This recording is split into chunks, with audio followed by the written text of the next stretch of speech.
association d'agences de branding, de design, de publicité, on s'est dit, est-ce qu'aujourd'hui, notre brand à nous, donc l'AAA, Association of Advertising Agencies, est-ce que c'est pertinent, est-ce que ça reflète ce qu'on est réellement?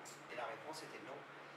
Il y a un nouveau dynamisme, il y a un nouvel engouement, il y a des nouvelles agences, il y a des nouvelles spécialités, il y a des nouveaux métiers. On a changé de nom et on arrive avec un nouveau brand. Mais un nouveau brand, c'est pas seulement un nouveau nom, c'est une nouvelle façon de voir les choses, c'est un nouveau dynamisme.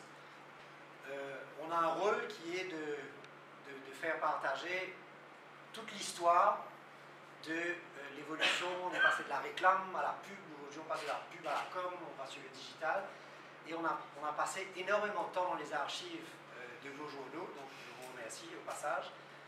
Et on est venu créer un musée vivant de l'histoire de la pub.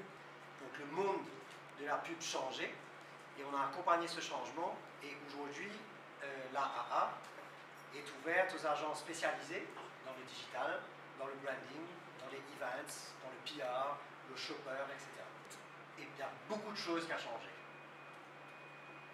Il y a un choix de médias de plus en plus élevé. Il y a des nouveaux journaux, il y a des nouveaux billboards, il y a des nouveaux supports. Évidemment, le web, on en parle tout le temps. Il y a une chose qui n'a pas changé. C'est que plus que jamais, les marques ont besoin d'experts. Et aujourd'hui, ça devient tellement complexe de communiquer, il y a tellement de choix, que plus que jamais, les marques ont besoin d'agences professionnelles, structurées, organisées. Aujourd'hui, on va plus loin, on va dans les magasins, on fait des événements dans les magasins, il y a Internet, il y a les pages Facebook, il n'y avait pas tout ça avant. Il y a le branding aussi. Donc on s'aperçoit que en fait, l'image de la caisse à outils est une bonne image. Autrefois, on avait 3 outils, aujourd'hui, on a 10 outils. Et donc forcément, il fallait que le nom de cette caisse à outils reflète ce qu'il y a à l'intérieur de cette caisse à outils. On a une page Facebook, mais qui est une page de partage en fait.